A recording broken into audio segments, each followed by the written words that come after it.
மாட்சிமையும் வல்லமையும் மகிமையும் ஜெயமும் மகத்துவமும் உம்முடையவைகள், வானத்திலும்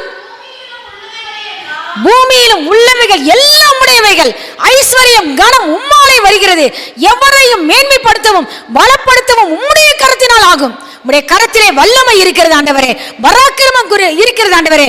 எல்லாம் இப்ப நாங்கள் கொடுத்திருக்கிறோமா, எல்லாம் உம்முடைய கரத்திலிருந்து வந்திருக்கிறது. உமக்கே நாங்கள் திரும்ப கொடுக்கிறோம் அப்படின்னு சொல்லி அவர் ஜெபம் பண்ணிட்டு அவர் சொல்றாரு, நீர் இதுல 17வது வசனம் கடைசியில சொல்றாரு, என் தேவனே, நீங்க இருதயத்தை சோதித்து உத்தம குணத்தில் பிரியமாய் இருக்கிறீர் என்று அறிவேன். இவையெல்லாம் அவர் சொல்றாரு, இந்த காணிக்கையெல்லாம் கொடுத்துருக்கிறோம்ல, ஒரு மனுஷன் பார்க்கணும்னு சொல்லி கிடையாது, உத்தம இருதயத்தோட மனப்பூர்வமாய் கொடுத்திருக்கிறோம் ராஜா. நான் மனப்பூர்வமா கொடுத்திருக்கிறேன், என்னுடைய ஜனங்களும் மனப்பூர்வமா கொடுத்திருக்கிறாங்க, உத்தம இருதயத்தோடு உற்சாகமா கொடுத்திருக்கிறாங்க.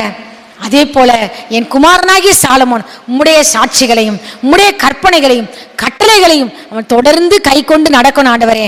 என் குமாரனுக்கும் ஒரு உத்தம இருதயத்தை தந்தரலும். அல்லேலூயா. அவன் கேட்கிறான், என் பிள்ளைங்களுக்கு ஆசீர்வாதத்தை கொண்டு அவன் கேட்கல, ஒரு உத்தம இருதயத்தை கொடுங்க ஆண்டவரே.